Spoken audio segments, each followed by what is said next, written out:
पूरा शेयर करने वाला काम है। क्या चीज़ है? कुछ मिला इन्फॉर्मेशन आगे ट्रांसफर करने का ना। हाँ हाँ, क्या चीज़? समझा नहीं मैं। मैंने कहा काफी जो इन्फॉर्मेशन लेनी ट्रांसफर बैजेस के आपस में इत्तेफाक बहुत होता है। सारों ने ये बता दिया ये ऐसे उन्होंने ये भी बताया कि आपने कहा था कि आप सारे नए MCQs डालेंगे इस दफा, क्या कह रहे थे? तो फेल हो गए सारे, वो भी बताया उन्होंने फेल हो वो गए। क्या बताया वो कैसे थे बाकी नहीं कह रहे थे हम बुक पढ़ के गए थे तब भी MCQ नहीं नए थे ना नए थे, तो हम इस दफा भी दोबारा नए आएंगे, हर दफा ही नए आते रहेंगे। तो लोग मेरे ज्यादा लगे तो मैम प्री प्रॉफ और सेंडर में भी मैम वो तो पिछले साल ही बनाया था। पिछले साल भी बनाया था पिछले साल भी ले लिया ये जो पिछले नस्ल से नस्ल MCQ चलाने वाला काम था ना वो अब टीचर्स नहीं रहे मैं वो आप अगले साल से शुरू कर दें। टीचर्स ही नहीं रहे वो जैसे उनके पास होते थे इतने MCQ उधर से रावल से उधर से आए थे तो हम कहते कि वो किताबें पढ़ते ही नहीं थे MCQ ये बेटा इसका आंसर बताना ना इसका आंसर बताना बस ये सोचना भी नहीं MCQ के अंदर आंसर क्या है तो वो वाला काम हम खत्म कर दिया नहीं ये पिछले साल से शुरू हो चुका है मैम बस 9 महीने बाद आप दोबारा वो काम शुरू कर लें, हमारे 9 महीने क्या करना है तुम लोगों ने इस तरह का पास हो गए हैं। नहीं वैसे प्रैक्टिस हो जाएगी। हम ट्रेंड को फॉलो करते हैं हम ट्रेंड सेटर्स हैं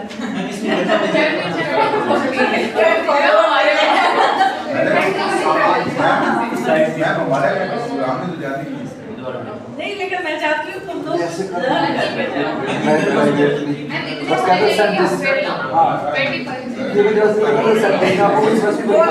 सा पढ़ लोगे ना इतना सा जो साथ जितना मिलते हो उसको ठीक है जी ma'am. Apparent like what is abnormality of the amniotic fluid. Amniotic fluid की पहले आपको प्रोडक्शन का पता होना चाहिए कि amniotic fluid प्रोड्यूस कहाँ से होता है और amniotic fluid का नॉर्मल वॉल्यूम कैसा है उसको मेजर कैसे करते हैं यस फिर उसकी abnormality का पता चलेगा ना। तो amniotic fluid का जो नॉर्मल वॉल्यूम है that is 800 to 1000 ml ठीक है 800 to 1000 ml। अब इसको amniotic fluid को हम मेजर करते हैं amniotic fluid इंडेक्स से और डीपेस्ट वर्टिकल पूल से AFI या DVP ठीक है DVP डीपेस्ट वर्टिकल पूल। अगर आप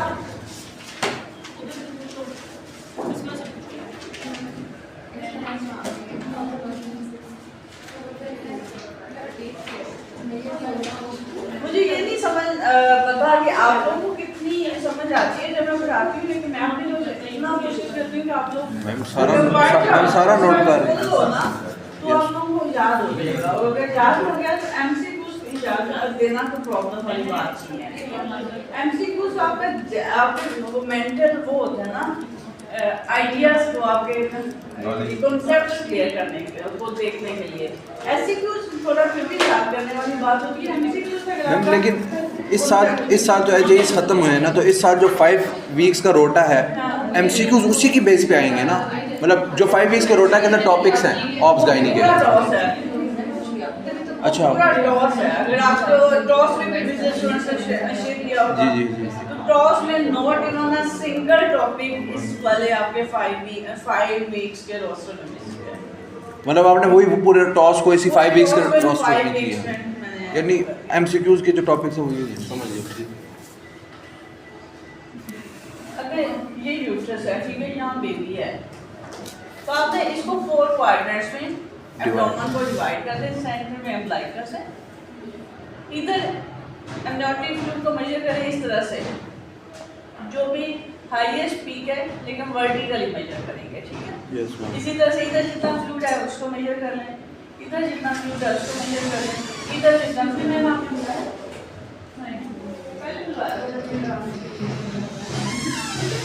इन सारों को जब ऐड अप करोगे 4 क्वाड्रेंट्स में, that is amniotic fluid index।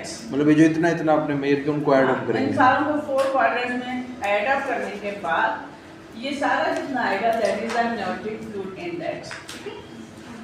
AFI, AFI की नॉर्मल रेंज इज 5 से 25। 5 से 25 नॉर्मल। यानी नॉर्मली अगर 5 से 25 तक गया तो इसका मतलब है AFI नॉर्मल है, अडेरेंट नहीं है, ठीक है। सेंटीमीटर मेजर कर रहे हैं, मेजरमेंट है ना, ml तो वो होता है ना जब आप वॉल्यूम डालते हैं ना, वो 800 से 1000 आपने बताया ना। वॉल्यूम होता है, वैसे नॉर्मल ये वो वॉल्यूम शायद है। अब AFI अगर 5 से कम होगा तो उसको क्या कहेंगे? ओलिगोहाइड्रोनियस, और 25 ज्यादा पॉली। 25 से ज्यादा हो जाएगा तो पॉलीहाइड्रोनियस। इसका मतलब ये है कि दो एब्नॉर्मलिटी निकल आई, ओलिगोहाइड्रोनियस एंड पॉली। ये था AFI से आपने ओलिगो की डेफिनेशन कर ली या पॉली की कर ली, ठीक है। अब अगर कुछ कंडीशंस ऐसी हैं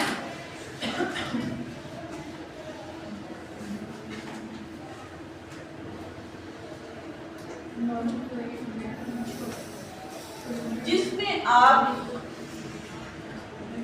यूट्रस को 4 क्वाड्रेंट्स में डिवाइड नहीं कर सकते। अगर मल्टीपल प्रेगनेंसी होगी तो उसमें 4 क्वाड्रेंट्स, एक सेक इधर है, एक सेक इधर है, तो इसके 4 क्वाड्रेंट्स निकालना मुश्किल हो जाएगा। Yes. तो फिर हमारे पास कोई ऑल्टरनेटिव वे भी होना चाहिए amniotic fluid को मेजर करने का। DVT। आप सिर्फ DVT कर लेंगे।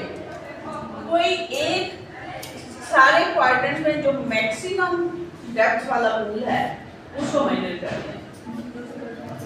जो भी यानी 4 यूट्रल पूल एब्डोमेन में जहाँ पे भी आपको maximum deepest vertical pool measure है ना, उसको आप मेजर, मतलब जहाँ में मैक्सिमम फ्लूइड फील हो रहा है, फ्लूइड फील हो रहा है उसको आप मेजर करें, लेकिन वर्टिकली मेजर करेंगे, ऐसे नहीं, हॉरिजॉन्टली नहीं, ठीक है। ये अगर 2 से 8 सेंटीमीटर होगा नॉर्मल, 2 से कम होगा 2 से 8 सेंटीमीटर, ओलिगो, 8 से ज्यादा है ओलिगो, ठीक है। 2 से कम ओलिगो। अब इनकी कॉजेज बता दो। पहले आप ये बताओ कि इसका सोर्स क्या है, डिफरेंट कहाँ से प्रोड्यूस होता है। मेन सोर्स है दैट इज फीटल यूरिन, और फीटल हम पर्सपायर करते हैं, वहाँ पे पर्सपायरेशन बेबी भी करता है, बेबी की स्किन से हो गया। इसके अलावा ब्रीदिंग से, ठीक है। और अम्बिलिकल कॉर्ड की ऊपर वाली स्किन जो होती है वो नॉन केराटिनाइज्ड होती है, वहाँ से फीचर्स के ब्लड जा रहा होता है जो अम्बिलिकल से आ जाता है। और अगर बेबी की स्किन जो है वो नॉन केराटिनाइज्ड है, जैसे कि कैप्लोसील होगी, ठीक है, एम्फेलोसील है, उन कंडीशंस में भी, ठीक है। प्रोडक्शन अगर ज़्यादा हो जाएगी, मैम ये आपने सोर्सेज जो थे, ये एक तो बताया फीटल यूरिन है, मेन सोर्स है, मेन फीटल स्किन है, बेबी की अपनी स्किन है, हाँ, और उसके बाद आपने बताया ब्रीथिंग, स्किन फीटल ब्रीदिंग से, उससे भी आ रहा है amniotic, और फिर आपने कहा अम्बिलिकस से भी आता है, अम्बिलिकल कॉर्ड से, और फिर आपने कहा कि नॉन केराटिनाइज्ड स्किन अगर हो, जहाँ पे वेट एक्सपोज अगर हो जाती है, ठीक है। अब ये जब बेबी यूरिन पास आउट करता है, फ्लूइड जो है वो यूट्रस के अंदर चला गया, ठीक है, एमनियोटिक सैक में, एमनियोटिक सैक के अंदर ही बेबी है, वो इनहेल करता है इस फ्लूइड को, ठीक है। फिर इस तरह से सर्कल को इनहेल करेगा, उसकी गट से जाएगा, फिर वो बेबी जो है ना वो एब्जॉर्प्शन होगी, वो फ्लूइड जो है ब्रीदिंग की तरफ जाएगा, इस तरह से जैसे हमारा हम खाते पीते हैं वो पूरा इंटेस्टाइन से फ्लूइड एब्जॉर्ब होता है, फिर फीटस तक जाता है, वहाँ से सॉरी हमारे किडनी तक जाता है और हम यूरिन एक्सक्रीट करते हैं। सेम इसका एनवायरनमेंट बेबी का भी यूट्रस है, वहाँ से वो यूरिन फीटल यूरिन होता है लेकिन सेप्टिक होता है, एसेप्टिक होता है, वो बेबी इनहेल करता है, ठीक है। जब इनहेल करता है तो वहीं से उसकी गट में वो एब्जॉर्प्शन होती है उस फ्लूइड की, और वो फ्लूइड बेबी को मिलता है और फिर वो किडनी तक जाता है, जैसे सर्किट होता रहता है, ठीक है। तो एब्नॉर्मेलिटी क्या आ सकती हैं, या प्रोडक्शन या एब्जॉर्प्शन प्रॉब्लम। प्रोडक्शन ज़्यादा हो रही है, अगर प्रोडक्शन ज़्यादा हो जाएगी तो पोली हो जाएगा, और अगर एब्जॉर्प्शन में प्रॉब्लम आएगा तो भी पोली हो जाएगा। प्रोडक्शन अगर कम हो गई है या एब्जॉर्प्शन तो उसमें पोली हो, प्रोडक्शन अगर कम हो जाएगी या अगर प्रोड्यूस भी ठीक हो रहा है, यहाँ रप्चर ऑफ मेम्ब्रेन हो गई है, लीकेज शुरू हो गई है रप्चर ऑफ मेम्ब्रेन की सूरत में, तो उसमें ओलिगोहेड्रोसिस ऑब्स्ट्रक्शन में पोली है। प्रोडक्शन अगर ज़्यादा हो गई है या ऑब्स्ट्रक्शन हो गई है तो उसमें पोली, और या ड्रेन हो रहा है या प्रोडक्शन कम हो रही है तभी ओलिगोहेड्रोसिस। रप्चर मेम्ब्रेन में भी ओलिगो होगा। तो मैम 3 कॉजेज हुई ना पोली की, एक ऑब्स्ट्रक्शन, एक प्रोडक्शन ज़्यादा होना और एक अब्जॉर्प्शन कम होना। अब्जॉर्प्शन कम होना वो ऑब्स्ट्रक्शन ही होगी ना। अब्जॉर्प्शन कम होना जैसे यहाँ पे इसोफेजियल एस्ट्रेसिया है, इनहेल होगी, सीधा से ड्यूटेनल एस्ट्रेसिया है, यहाँ पे भी प्रोडक्शन नहीं होगी। नेक्स्ट पेयर में ड्यू टू एनी मैस, यहाँ पे मैस है या पीछे मैस है, ठीक है, तो वो भी अक्लूजन हो जाएगी, बेबी की स्वालोइंग में प्रॉब्लम आएगा, उसमें भी ऑब्स्ट्रक्शन की वजह से। मैस किधर है फॉर एग्जांपल? जैसे नेक में होता है ना, जैसे कोई भी इधर ब्रेकियल सिस्ट होती है, बच्चों में बन जाती है, सुन जाती है। मैंने रिकॉर्डिंग को पॉज करेंगे। एमनियोटिक फ्लूइड की होमियोस्टेसिस का मतलब ये है कि जैसा मैं आपको बताती थी, एमनियोटिक फ्लूइड की असेसमेंट आपने करनी है, पोलियो लिथो रेजमेंट।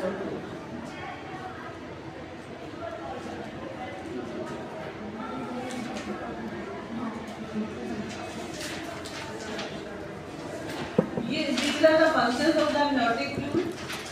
It is essential for the fetal growth and development. It provides low resistance environment for the fetal movement and musculoskeletal movements. Protects the fetus from external forces and infections. Allows pulmonary development. Protects the fetus involved for compression and maintain the temperature of the fetus. Amniotic fluid increases non-linearly till 33 weeks. Peak value is 800 to 1000 ml, declining to 700 ml by 40 weeks. ये non linearly मतलब यानी कि ऐसा नहीं है कि बाकी ऐसे ही इंक्रीज करता जाता है, ऐसे ऐसे ऐसे ऐसे, ठीक है? लेकिन कभी इंक्रीज हुआ, कभी डिक्रीज, फिर इंक्रीज, सही है। अर्ली जेस्टेशन, यानी कि जेस्टेशन जब अर्ली है, amniotic fluid osmolarity mirrors the maternal plasma. In amniotic fluid की osmolarity is equivalent to the maternal plasma. Transudate likely from the maternal circulation. Fetal urine becomes a significant contributor by late pregnancy. 1000 to 1200 ml per day. Factors contributing to the amniotic fluid production include respiratory tract secretion, fluid transfer across the plasma and the flatus, and movement of the fluid from the maternal blood into the amniotic cavity. अब amniotic fluid के assessment ये मैंने आपको जैसे बताया कि आपने 4 quadrants में क्लिनिकली तो हम यही देखते हैं ना, सिम्फिजियो फंडल हाइट है वो लार्जर देन जेस्टेशनल एज होगी, और इसी तरह से जैसे आप असाइटिस देखते हैं ना, फ्लूइड 3 वगैरह देखते हो, इसी तरह से इसमें भी जब आप पीएच बिलैटरल वेल्वेशन देखते हो तो आपको बहुत ज़्यादा बेबी फ्लोटिंग आता है, ठीक है, ये क्लिनिकल असेसमेंट में होगा। अल्ट्रासाउंड पे जाना, वो आप 2D अल्ट्रासाउंड यूज करते हो जिसमें सिंगल डीपेस्ट वर्टिकल फूल मेजर करते हैं या amniotic fluid index। A polyhydramnios. Any increase in the amniotic fluid volume around the fetus is termed as hydramnios. Polyhydramnios complicate 1 to 2% of the pregnancies. Diagnostic criteria for the polyhydramnios: when the maximum pocket depth is more than 8 cm. Hello. Yeah,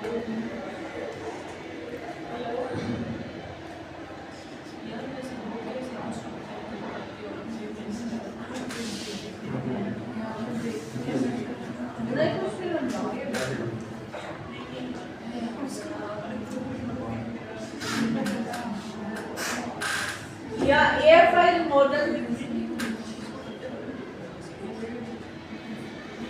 than 25 centimeter. To ऐसा मैंने find कर दिया।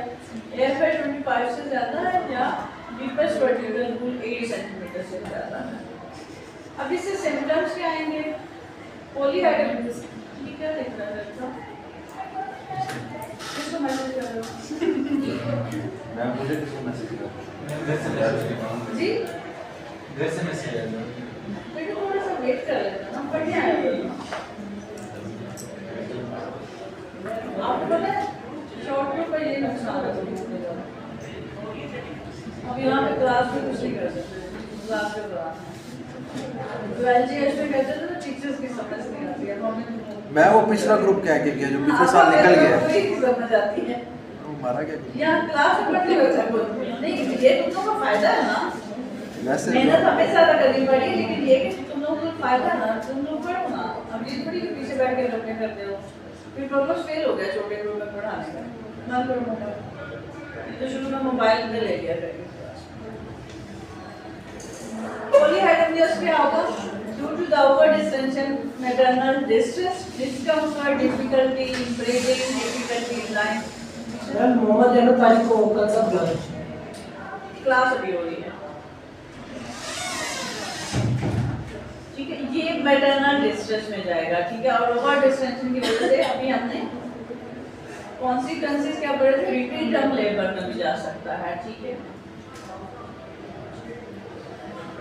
Science क्या होंगे? Cleaning के लिए आप कैसे पोली को असेस करोगे? Other science of the larger than gestational as, dense abdomen and difficulty to palpate and difficulty to auscultate. Differential twin pregnancy, gestational days, larger for gestation, had drops fetalis, pregnancy with fibroids, venian or adnexal mass, and placental abruption. Placental abruption में baby uterus का size आपको खुद ज़्यादा लगेगा retroplacental blood clot की वजह से। Placenta के पीछे जो हैमरेज हो जाएगी उस वजह से साइज यूट्रस का ज़्यादा हो जाएगा। मैं सिर्फ पॉलीहाइड्रोसिस ने उसका पढ़े ये पोली का ठीक है। इसको फर्दर इसको क्लासिफाई करते हो माइल्ड, मॉडरेट एंड सीवियर में। 8 से 12 है माइल्ड, इसी तरह से AFI 25 से 30 तक है। मॉडरेट में 12 to 50 या AFI 30 से 35, ठीक है। सीवियर में DVP जो है मोर देन 15 सेंटीमीटर और या AFI more than 35 centimetre. Causes देख लें diabetes mellitus, pregnancy, maternal alloimmunisation and idiopathy. Baby में fetal hydrops, substructural vaginal atresia, esophageal or tracheal, diaphragmatic hernia, pharyngeal or esophageal tumor, chromosomal anomalies 13, 18 and 20, and neuromuscular like anencephaly or muscular dystrophy। ठीक है, ये सारे baby में problem लाएंगे तो absorption नहीं होगी। प्लेसेंटा में प्रोडक्शन ज़्यादा हो रही है, लाइक प्लेसेंटल ट्यूमर या आर्टेरियो वीनस फिस्टुला। अब इसमें बार्टर सिंड्रोम भी आ जाता है, वो फेटल हाइड्रोप्स भी बहुत है।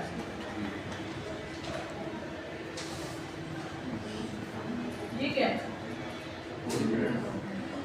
ये मल्टीपल ये डबल बबल साइन है ना? डबल बबल दो बबल बने ना, ये और दो। मैम ये जो लेफ्ट इस तरफ भी कुछ नजर आ रहा है ना, दूसरी तरफ ये फिंगर से एब्डोमेन है, ठीक है। ये इसमें ये दो, ये जो साइन है ना डबल बबल साइन, ये दो बबल बने हैं। डबल बबल साइन किसमें होता है? ड्यूडिनल एट्रेसिया में। मैम उसके साथ क्या हुआ था? बाकी वो फिजिकल लिम्स हो गया ना एक साइड में। ये आपने सिर्फ जो इस पे करना था, कंसंट्रेट करना था इस पे, सिर्फ ये आप दिखाया डबल ये एब्डोमेन है, ठीक है, ये फिजिकल नहीं मैम उसके उस तरफ दूसरी तरफ ये क्या? हाँ आगे ये नहीं आगे और आगे नहीं दूसरी तरफ लेफ्ट साइड में। यस मैम ये सारा क्या पे था? ये तो लिम्स होंगे ना बेबी के। अभी बेसिकली ये इसको हम कर रहे हैं बस ना, ये मतलब ये हो गया बेबी का फिजिकल पार्ट होगा या ब्लैडर कॉर्ड होगा, इसको नहीं होगा। ठीक है। इन्वेस्टिगेशन में आपने मदद की थी तो क्या सेंट्रल में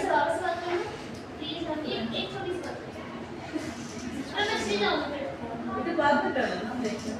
I will not be here now. इधर जा। What important मैसेज piece कर of देना बाद में।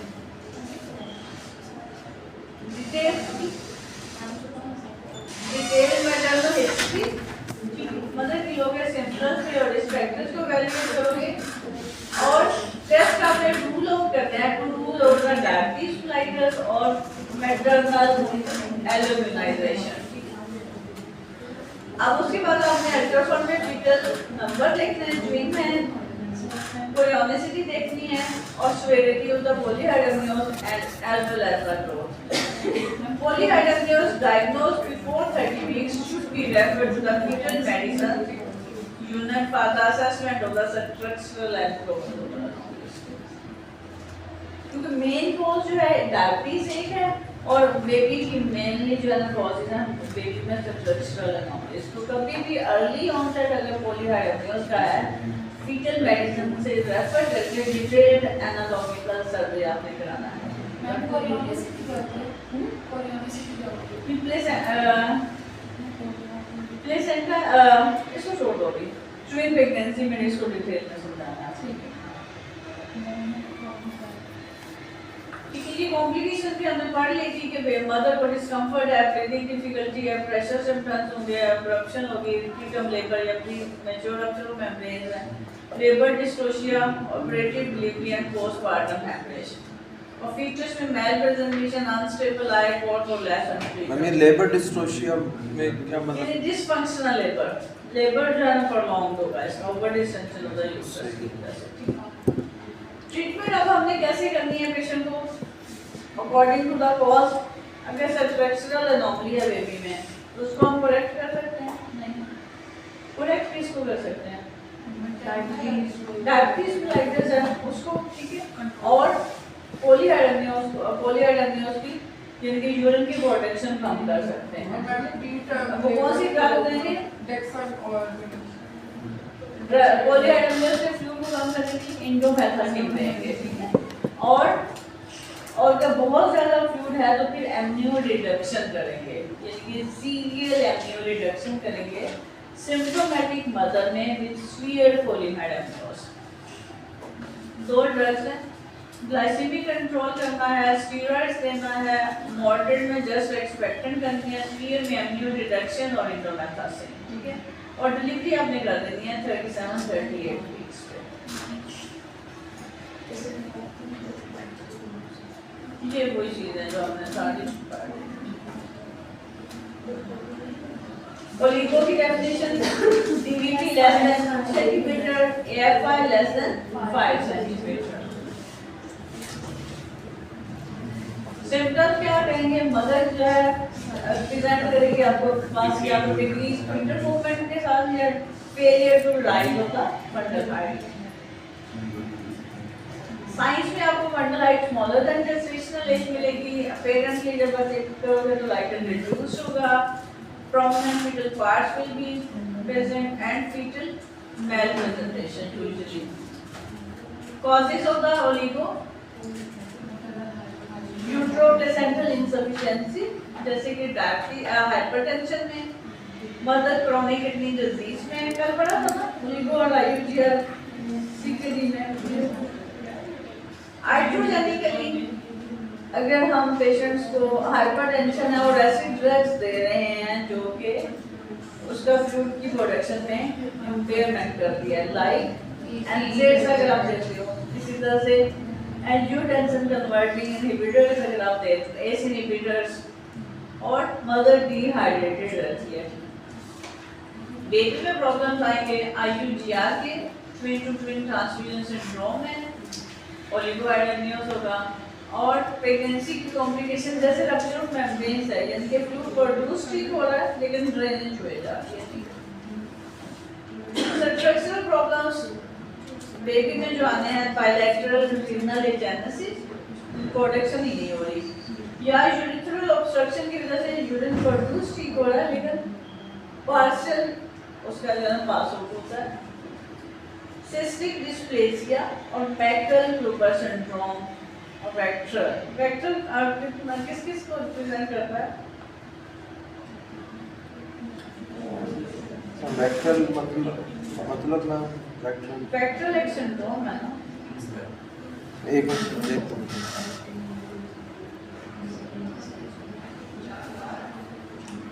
वेक्टर की देखना एप्लीकेशन एक मिनट मैम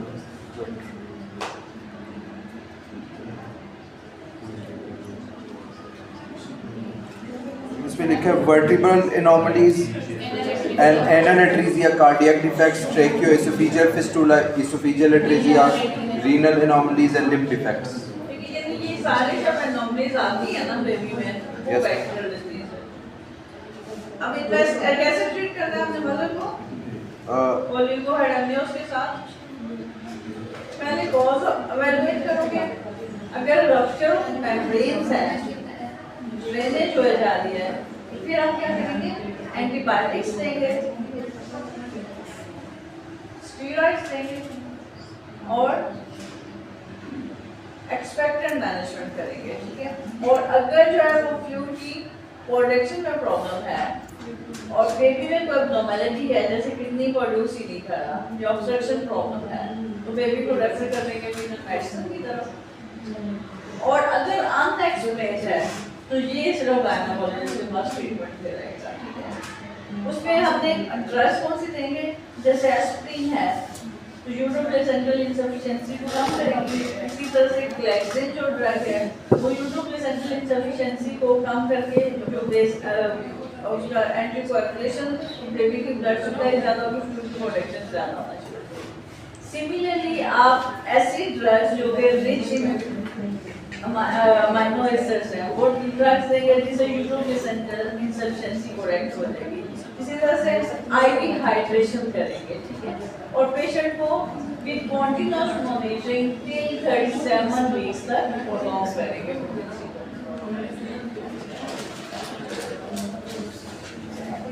डॉक्टर के पीछे जाते हो, ठीक है ना। जब भी उनको आता है डॉक्टर अपने कराना होता है, ठीक है।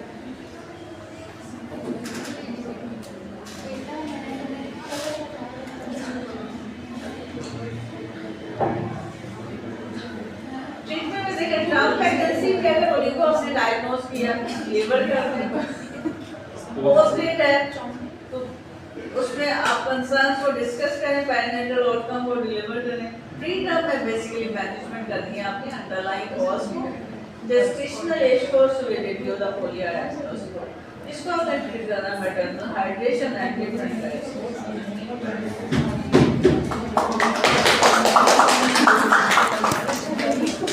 अब आप लोगों ने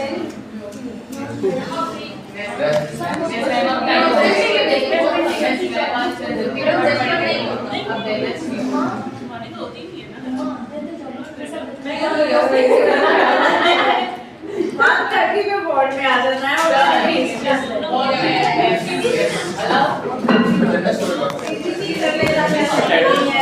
हिस्ट्री वो ले आऊँ क्या लेमन को मशीन ले आऊँ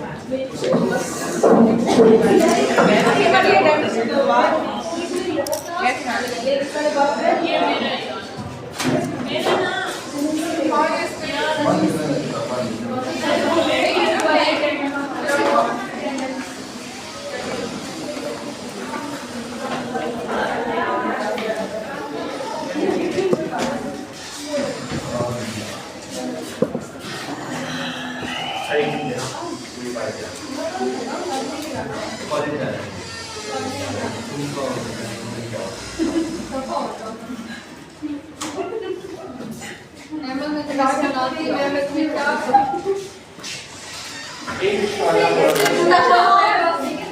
तुम्हें मैंने मना किया ना यार जिंदगी भर पर पाओगे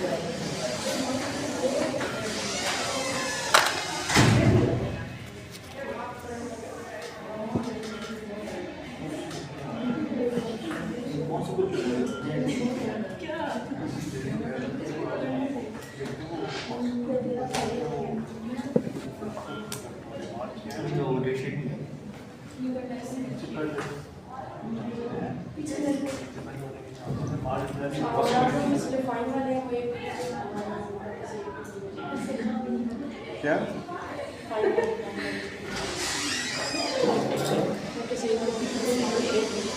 जिनको क्या हुआ फाइन है आपका ठीक है जो भी है मैं समझ नहीं तो क्या तो फाइन ये तो बग जाना तो फाइन जिनका है जिसका फाइन का मामला है उसके लिए क्या नहीं जाना है